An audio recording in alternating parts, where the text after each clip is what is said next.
ಎಲ್ಲರಿಗೂ ನಮಸ್ಕಾರಗಳು.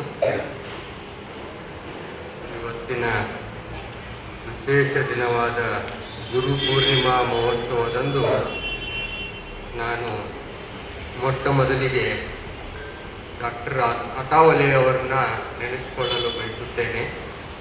25 ವರ್ಷದ ಹಿಂದೆ ಅವರು ನೆಟ್ಟ ಒಂದು ಚಿಕ್ಕ ಆಲದ ಮರ ಇವತ್ತು ಹೆಮ್ಮರವಾಗಿ ಬೆಳೆದಿದೆ. ಆ ಹೆಮ್ಮರ ನಮ್ಮ ಸಂಸ್ಕೃತಿಯಲ್ಲಿ ಬದುಕುತ್ತಿರುವ ಜನಗಳಿಗೆ ನೆರಳನ್ನು ಕೊಡ್ತಾ ಇದೆ, ರಕ್ಷಣೆ ಕೊಡ್ತಾ ಇದೆ, ಸಹಾಯ ಸಹಕಾರ ಎಲ್ಲ ರೀತಿ ಕೊಡ್ತಾ ಇದೆ. ಹಲೋ, 25 ವರ್ಷದ ಹಿಂದೆ ಇವರು ನೆಟ್ಟಂತ ಆಲದ ಮರ ಇದನ್ನ ಬೇರೆ ಆಲದ ಮರಗಳ ಜೊತೆಗೆ ಹೊಂದಾಣಿಸಲು ನಾನು ಬಯಸುತ್ತೇನೆ. ಡಾಕ್ಟರ್ ಅಠಾವಲೆ ಅವರು ನೆಟ್ಟಂತ ಆಲದ ಮರ ನಾವು RSSನ ಡಾಕ್ಟರ್ ಗೋಳ್ವಾಳ್ಕರ್ ಅವರು ನೆಟ್ಟಂತ ಆಲದ ಮರ ಜೊತೆಗೂ ಹೊಂದಾಣಿಸ್ಕೋಬಹುದು. ಅದು ಇಡೀ ಭಾರತದಲ್ಲಿ ಮತ್ತು ಇಡೀ ಜಗತ್ತಿನಲ್ಲಿ ನಮ್ಮ ಹಿಂದೂಗಳ ರಕ್ಷಣೆ ಮಾಡ್ತಾ ಇದೆ. ಮತ್ತೆ ಅದರ ಜೊತೆಗೆ ಇಸ್ಕಾನ್ ಸಂಸ್ಥೆ ಡಾಕ್ಟರ್ ಶ್ರೀಲಾ ಪ್ರಭುಪಾದ ಅಂತ ಹೇಳಿ ಅವರು ಇದೇ ತರ ಒಂದು ಆಲದ ಮರ ನೆಟ್ಟಿದ್ರು. ಅದು ಜಗತ್ತಿನ ತುಂಬ ನಮ್ಮ ರಕ್ಷಣೆ ಮತ್ತೆ ನಮ್ಮ ಸಂಸ್ಕೃತಿಯನ್ನು ಬೆಳೆಸ್ತಾ ಇದೆ. ಇದೇ ತರ ಸಾಕಷ್ಟು ಸಂಸ್ಥೆಗಳಿದೆ. ಅವೆಲ್ಲ ಸಂಸ್ಥೆಗಳಲ್ಲಿ ಇದು ಒಂದು ವಿಶೇಷ ಸಂಸ್ಥೆ. ಸೊ ಡಾಕ್ಟರ್ ಅಠಾವಲೆ ಅವರು ಇವತ್ತು ಗುರು ಪೂರ್ಣಿಮೆಯ ದಿನ ಅವರಿಗೆ ಇದನ್ನ ಸಮರ್ಪಣೆ ಮಾಡಲು ಬಯಸುತ್ತೇನೆ. ಯಾಕೆಂದ್ರೆ ಅವರ ಮುಂದಾಲೋಚನೆ ಗುರುಗಳಂದ್ರೆ ಏನು, ನಮ್ಮನ್ನು ಮುಂದೆ ದಾರಿ ತೋರಿಸೋರು. ಸೊ ಅವರು 25 ವರ್ಷದ ಹಿಂದೆ ಮಾಡಿರೋ ಈ ಕೆಲಸವೇ ಇಷ್ಟೊಂದು ದೊಡ್ಡದಾಗಿ ಬೆಳೆದು ಇದು ನಮ್ಮ ಇನ್ನೂ ಸಾವಿರಾರು ವರ್ಷ ನಮ್ಮೆಲ್ಲ ಸಂಸ್ಕೃತಿಯ ಜನಗಳಿಗೆ ದಾರಿ ತೋರಿಸ್ತಾ ಹೋಗುತ್ತದೆ ಎಂದು ನನ್ನ ಭಾವನೆ. ಅದರ ಜೊತೆಗೆ ಗುರುಪೂರ್ಣಿಮೆಯ ಈ ವಿಶೇಷ ದಿನದಂದು ನಮ್ಮ ತಂದೆ ತಾಯಂದಿರನ್ನು, ಪಾಠ ಮಾಡಿದ ಗುರುಗಳನ್ನು, ಜೀವನದ ಪ್ರತಿಯೊಂದು ಹಂತದಲ್ಲಿ ನಮಗೆ ದಾರಿ ತೋರಿಸಿದ ಗುರುಗಳನ್ನು ನೆನೆಸಿಕೊಳ್ಳುವುದು ನಮ್ಮೆಲ್ಲರ ಆದ್ಯ ಕರ್ತವ್ಯ. ನಮ್ಮ ಭಾರತ ದೇಶಕ್ಕೆ ಇನ್ನೊಂದು ಹೆಸರಿದೆ, ಅದು ವಿಶ್ವಗುರು. ಯಾಕೆ ವಿಶ್ವಗುರು ನಮ್ಮ ದೇಶಕ್ಕೆ ಅಂತಾರಂದ್ರೆ ಇಡೀ ಮನುಕುಲಕ್ಕೆ ಜೀವನ ಪದ್ಧತಿ ಕಲಿಸಿಕೊಟ್ಟ ಸಂಸ್ಕೃತಿ ನಮ್ದು. ಆಲ್ಮೋಸ್ಟ್ ಒಂದು 7,000 ವರ್ಷದ ಹಳೆಯ ಸಂಸ್ಕೃತಿ. ನಮ್ಮ ಸಂಸ್ಕೃತಿನಲ್ಲಿ 4 ಯುಗಗಳಿದೆ. ಮೊದಲನೇದು ಸತ್ಯಯುಗ, ಆಮೇಲೆ ತ್ರೇತಾಯುಗ, ದ್ವಾಪರ ಯುಗ, ಈಗ ಕಲಿಯುಗ. ಸತ್ಯಯುಗದಲ್ಲಿ ನಾವು ವಿಷ್ಣುವಿನ ಪೂಜೆ ಮಾಡ್ತಾ ಇದ್ದೀವಿ. ಆಮೇಲೆ ತ್ರೇತಾಯುಗದಲ್ಲಿ ಪ್ರಭು ಶ್ರೀರಾಮನ ಪೂಜೆ ಮಾಡಿದ್ವಿ. ಮುಂದೆ ದ್ವಾಪರ ಯುಗದಲ್ಲಿ ಶ್ರೀಕೃಷ್ಣನ ಪೂಜೆ ಮಾಡಿದ್ವಿ. ಈಗ ಕಲಿಯುಗದಲ್ಲಿ ದಶಾವತಾರ, ವಿಷ್ಣುವಿನ ದಶಾವತಾರ ಮತ್ತು ಮುಕ್ಕೋಟಿ ದೇವರುಗಳನ್ನ ನಾವು ಪೂಜೆ ಮಾಡಿ ಅವರ ಆದರ್ಶಗಳನ್ನ ನಾವು ಪಾಲಿಸ್ತೀವಿ. ಇದು ಒಂದು ನಮ್ಮ ಸಂಸ್ಕೃತಿ ನೈಸರ್ಗಿಕವಾಗಿ ಬೆಳೆದು ಬಂದಂತಹ ಸಂಸ್ಕೃತಿ. ಯಾರೋ ಏನೋ ಪುಸ್ತಕದಲ್ಲಿ ಬರೆದು ಹಿಂಗೆ ಇರಿ ಅಂತ ಹೇಳಿರುವಂತಹ ಸಂಸ್ಕೃತಿ ಅಲ್ಲ. ನೈಸರ್ಗಿಕವಾಗಿ 7,000 ವರ್ಷಕ್ಕಿಂತ ಹಿಂದಿನಿಂದಲೂ ಇರ್ಬೋದು. ಬಟ್ ನಮಗೆ ಟ್ರೇಸ್ ಮಾಡಕ್ ಸಾಧ್ಯ ಆಗಿರೋದು 7,000 ವರ್ಷ. ಪ್ರಭು ಶ್ರೀರಾಮನ ಇದ್ದಾಗಿದ್ದು 5,000 ವರ್ಷ ಅಂತ ಹೇಳ್ತಾರೆ ತ್ರೇತಾಯುಗ.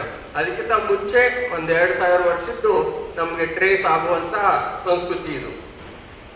ಸೊ ನಮ್ಮ ಸಂಸ್ಕೃತಿಯಲ್ಲಿ ನಾವು ಮುಕ್ಕೋಟಿ ದೇವರುಗಳನ್ನ ಪೂಜಿಸ್ತೇವೆ. ಸೊ ಆದರ್ಶವಿರುವ ಎಲ್ಲ ವಿಷಯಗಳನ್ನ ನಾವು ಪೂಜೆ ಮಾಡ್ತೇವೆ. ಆದರ್ಶ ವಸ್ತುಗಳನ್ನ ಪೂಜೆ ಮಾಡ್ತೇವೆ, ಆದರ್ಶ ವ್ಯಕ್ತಿಗಳನ್ನ ಪೂಜೆ ಮಾಡ್ತೇವೆ, ಸೂರ್ಯನ ಪೂಜೆ ಮಾಡ್ತೇವೆ, ಭೂಮಿ ಪೂಜೆ ಮಾಡ್ತೀವಿ, ನದಿ ಪೂಜೆ ಮಾಡ್ತೀವಿ, ಆದರ್ಶ ವಿಶೇಷ ಗಿಡಗಳನ್ನ ಪೂಜೆ ಮಾಡ್ತೇವೆ, ಆಲದ ಮರ ಪೂಜೆ ಮಾಡ್ತೀವಿ, ಮತ್ತೆ ತುಳಸಿ ಗಿಡ ಪೂಜೆ ಮಾಡ್ತೀವಿ. ಮತ್ತೆ ವ್ಯಕ್ತಿಗಳಲ್ಲಿ ರಾಮ ಸೀತೆಯನ್ನ ಆದರ್ಶ ಕುಟುಂಬ ಅಂತೇಳಿ ನೋಡಕ್ ಪೂಜೆ ಮಾಡ್ತೀವಿ. ಈ ತರ ಪ್ರತಿಯೊಂದರಲ್ಲೂ ನಾವು ನಮ್ಮ ಜೀವನ ಸ್ಟಾರ್ಟಿಂಗಿಂದ ಎಂಡಲ್ಲಿ ನಮಗೆ ಯಾರ್ಯಾರ ಆದರ್ಶಗಳು ಹೆಂಗಿರ್ಬೇಕು ನಾವು ಅದನ್ನ ಕಣ್ಣು ಮುಂದೆ ಕಾಣುವಂತ ಅವತಾರಗಳು ಇವರೆಲ್ಲ. ಸೊ ಈ ತರ ನಮ್ಮ ಜೀವನ ಪದ್ಧತಿ. ಇದೇ ನಮ್ಮ ಜೀವನ ಪದ್ಧತಿಗೆ ನಾವು ಸಂಸ್ಕೃತಿ, ಧರ್ಮ ಎಂದು ಕರೆಯಲ್ಪಡುತ್ತೇವೆ. ಸೊ ಈ ವ್ಯವಸ್ಥೆ ನಮ್ಮ ಸಿಂಧೂ ನದಿಯ ಅಕ್ಕಪಕ್ಕದಲ್ಲಿ ಬೆಳೆದುಕೊಂಡು ಬಂದಿರುವುದರಿಂದ ಇದಕ್ಕೆ ಸಿಂಧೂ ಸಂಸ್ಕೃತಿ, ಹಿಂದೂ ಧರ್ಮ ಎಂದು ಕರೆಯಲ್ಪಟ್ಟಿತು.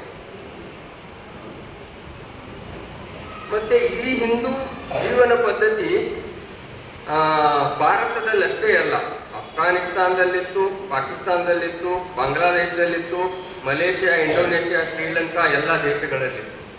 ನಮ್ಮಲ್ಲಿ ಏನಿದೆ ಅಂತಂದ್ರೆ ಒಂದು 3,000 ಜಾತಿಗಳಿವೆ, ಸಮಾಜಗಳು. ನಾವು ಮಾಡೋ ಕುಲ ಕಸಬುಗಳಿಂದ ಬಂದಿದೆ. ಉಪ್ಪು ಮಾರೋರು ಉಪ್ಪಾರು, ಹೂ ಮಾರೋರು ಹೂಗಾರರು, ಮತ್ತೆ ಪೂಜೆ ಪುನಸ್ಕಾರ ಮಾಡೋರು ಸ್ವಾಮಿಗಳು, ಆಡಳಿತ ಮಾಡೋರು ಒಂದು ಸಮಾಜಗಳು. ಈ ತರ ಒಂದು 3,000 ಸಮಾಜಗಳು. ನೀವು ಯಾವುದೋ ಒಂದು ಹಳ್ಳಿ ಒಳಗೆ ತಗೋರಿ, ಎಲ್ಲಾ ಸಮಾಜದವರು ಇರ್ತಾರೆ. ಸೊ ಅವೆಲ್ಲ ಸಮಾಜಗಳು ಕೂಡ ನಾವು ಹಿಂದೂ ಧರ್ಮ, ಹಿಂದೂ ಉಪ್ಪಾರ್, ಹಿಂದೂ ಹೂಗಾರ್, ಹಿಂದೂ ರೆಡ್ಡಿ, ಹಿಂದೂ ಪಂಚಮಸಾಲಿ, ಹಿಂದೂ ಎಲ್ಲನೂ 3,000 ಜಾತಿಗಳು. ಸೊ ನಾವೆಲ್ಲ ಕೂಡ್ಕೊಂಡು ಒಂದು ಸಮಾಜ ಆಗಿದ್ದೀವಿ ಬೇಸಿಕಲಿ. ಸೊ ಇದೇ ತರ ಅಫ್ಘಾನಿಸ್ತಾನ್, ಪಾಕಿಸ್ತಾನ್, ಬಾಂಗ್ಲಾದೇಶ್ ಎಲ್ಲ ಕಡೆನೂ ಇದೇ ನಮ್ಮ ಸಂಸ್ಕೃತಿನೇ ಇತ್ತು. ನಮ್ಮವೇ ರವಿ, ಶ್ಯಾಮ, ರಾಮ ಅಂತ ಹೆಸರಿದ್ದು ಅವರಿಗೆ. ಮುಂದೆ ಈ ಅಬ್ರಾಹ್ಮಿಕ್ ಸಂಸ್ಕೃತಿಗಳ ಆಕ್ರಮಣ, ಒತ್ತಡಗಳಿಂದ ಇವೆಲ್ಲ ದೇಶಗಳಲ್ಲಿ ಕ್ರಮೇಣವಾಗಿ ನಮ್ಮ ಸಂಸ್ಕೃತಿ ಹೋಗಿ ಅಬ್ರಾಹ್ಮಿಕ್ ಸಂಸ್ಕೃತಿಗಳು ಬಂದುಬಿಟ್ಟವು. ಸೊ ಅವರು ನಮ್ಮ ಸಂಸ್ಕೃತಿಯಲ್ಲಿ ಏನೋ ಒಂದು ಚಿಕ್ಕ ಪುಟ್ಟ ಸಣ್ಣ ಪುಟ್ಟ ಸಮಸ್ಯೆಗಳು ಇರುವುದರಿಂದ ಅಥವಾ ಬೇರೆ ಏನೇನೋ ಕಾರಣಕ್ಕೆ ಅವರು ಬೇರೆ ಸಂಸ್ಕೃತಿಗಳಿಗೆ ಹೋದ್ರು. ಬಟ್ ಆ ಹಳೆಯ ಸಂಸ್ಕೃತಿಯಲ್ಲಿ ನಾವು ಇದ್ಕೊಂಡು ಅದನ್ನು ಉಳಿಸಿ ಬೆಳೆಸ್ತಾ ಇದ್ದೀವಿ. ಆದ್ರೆ ನೀವು ನೋಡ್ಬೋದು, ಹೊಸ ಸಂಸ್ಕೃತಿಯಿಂದ ಏನೋ ಒಳ್ಳೇದಾಗ್ಬೋದು ಅಂತ ಬಯಸಿದ್ರು. ನೀವು ಇವತ್ತು ಅಫ್ಘಾನಿಸ್ತಾನ, ಪಾಕಿಸ್ತಾನ, ಬಾಂಗ್ಲಾದೇಶ ಪರಿಸ್ಥಿತಿಯನ್ನು ಅವಲೋಕನೆ ಮಾಡ್ಬೋದು ಏನಿದೆ ಅಂತ. ನಾವು ಹೆಂಗೆ ಜೀವನ ಪದ್ಧತಿ ನಡೆಸ್ತಾ ಇದೀವಿ, ಅವ್ರು ಹೆಂಗೆ ಜೀವನ ಪದ್ಧತಿ, ಬರೀ ಇನ್ನು ಅವಲೋಕನೆ ಮಾಡ್ಕೊಳ್ಳೋಣ, ನಮಗೆ ತಿಳಿದು ಬಿಡುತ್ತೆ ನಮ್ದು ಎಷ್ಟು ಶ್ರೇಷ್ಠ ಇದೆ ಅಂತ ಹೇಳಿ. ನಮ್ಮ ಸಂಸ್ಕೃತಿ ಇಡೀ ಮನುಕುಲಕ್ಕೆ ಸರ್ವೇ ಜನೋ ಸುಖಿನೋ ಭವಂತ ಅಂತ ಹೇಳುವಂತ ಸಂಸ್ಕೃತಿ. ಬರೀ ನಮ್ಮ ಸಮಾಜಕ್ಕಷ್ಟೇ ಒಳ್ಳೆಯದಾಗ್ಲಿ, ಬೇರೆದವರಿಗೆ ಒಳ್ಳೆಯದು ಅಂತ ಅನ್ನೋ ಸಂಸ್ಕೃತಿ ಅಲ್ಲ, ಇಡೀ ಮಾನವ ಕುಲಕ್ಕೆ ಒಳ್ಳೆಯದನ್ನ ಬಯಸುವಂತ ಸಂಸ್ಕೃತಿ. ಸೊ ಅದರಲ್ಲಿ ಒಂದೆರಡು ಅತ್ಯಂತ ವಿಶೇಷ, ಬಹಳಷ್ಟಿದೆ ವಿಶೇಷಗಳು. ಒಂದೆರಡು ಹೇಳ್ತೀನಿ ನಾನು. ಕುಟುಂಬ ವ್ಯವಸ್ಥೆ ಮತ್ತು ಯೋಗ, ಇವೆರಡು ಬಹಳ ವಿಶೇಷ ನಮ್ಮ ಸಂಸ್ಕೃತಿ ಇಡೀ ಮನುಕುಲಕ್ಕೆ ಕೊಟ್ಟಿರೋದು. ಸೊ ಒಂದು ಉದಾಹರಣೆ ಕೊಡ್ತೇನೆ ನಾನು ನಿಮಗೆ. ನಾವು ಅಲ್ಲಿ ಒಂದು ಕಡೆ ಟೆಕ್ಸಾಸ್ ಅನ್ನೋ ರಾಜ್ಯದಲ್ಲಿ, ಹ್ಯೂಸ್ಟನ್ ಅಲ್ಲಿ ನಾನು ಕೆಲಸ ಮಾಡ್ತಾ ಇದ್ದೆ. ಕೆಲಸ ಮಾಡುವಾಗ ನಮ್ಮ ಆಫೀಸಿನ ಎಲ್ಲರೂ ಕೂಡಿ ಒಂದು ಹೊರಗಡೆ ಮಧ್ಯಾಹ್ನ ಊಟಕ್ಕೆ ಹೋಗಿದ್ವಿ. ಸೊ ಅಲ್ಲಿ ನನ್ನ ಪಕ್ಕದಲ್ಲಿ ಅದೇ ದೇಶದ ಪ್ರಜೆ, ಬಿಳಿಯರು, ಅವ್ರು ಕೂತಿದ್ರು. ಅವರು ಒಂದೇ ಒಂದು ಪ್ರಶ್ನೆ ಕೇಳಿದ್ರು ಅವರು. ಅಲ್ಲ ಸಂತೋಷ್, ನೀನು ನಿಮ್ಮ ದೇಶದಲ್ಲಿ 95% ಮ್ಯಾರೇಜ್ ಸಕ್ಸಸ್ ರೇಟ್ ಇದೆ, ಮದುವೆ ಯಶಸ್ವಿ ಇದಾವೆ 95%. ನಮ್ಮ ದೇಶದಲ್ಲಿ 50% ಸಕ್ಸಸ್ ಇಲ್ಲ.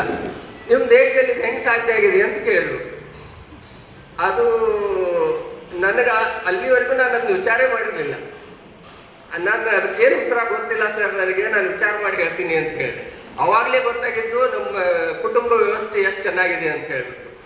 ಸೊ ಅದಕ್ಕೇನು ಅಷ್ಟು ಸರಳ ಉತ್ತರನೂ ಇಲ್ಲ. ಈ ಸಂಸ್ಕೃತಿಯಲ್ಲಿ ಬಂದಿರುವಂಥದ್ದು. ನಮ್ಮ ಕುಟುಂಬ ವ್ಯವಸ್ಥೆಯನ್ನು ಯಶಸ್ವಿ ಮಾಡೋದು ಈ ಸಂಸ್ಕೃತಿಯಿಂದ ಬಂದಿದೆ ನಮಗೆ. ಒಂದೇ ಎರಡು ರೀಸನ್ಗೆ ಅದು ಏನೇ ಒಂದು ಈಸಿಯಾಗಿ ಸೊಲ್ಯೂಷನ್ ಇಲ್ಲ, ಅದಕ್ಕೆ 108 ಕಾರಣಗಳಿವೆ.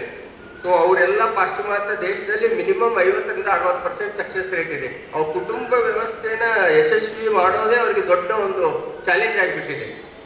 ಸೊ ಅದಕ್ಕೆ ನಾವು ಎಷ್ಟು ಪುಣ್ಯವಂತರು ಅಂತೇಳಿ ನಮಗೆ ಅರ್ಥ ಆಗತ್ತೆ. ಸೊ ಬಹಳ ಇನ್ನೂ ಸಾಕಷ್ಟು ಒಳ್ಳೆಯ ವಿಷಯಗಳಿದೆ ನಾವು. ಆದ್ರೆ ಏನು ಅಂತಂದ್ರೆ ನಮ್ಮ ಸಂಸ್ಕೃತಿ ಬಗ್ಗೆ ಹೊರದೇಶದವರಿಗೆ, ಉದಾಹರಣೆ ಯೋಗ, ನಮ್ಮ ಸಂಸ್ಕೃತಿ ಕೊಟ್ಟಂತ ಯೋಗ ಬಗ್ಗೆ ನಮ್ಗೆ ಅರಿವಿರ್ಲಿಲ್ಲ.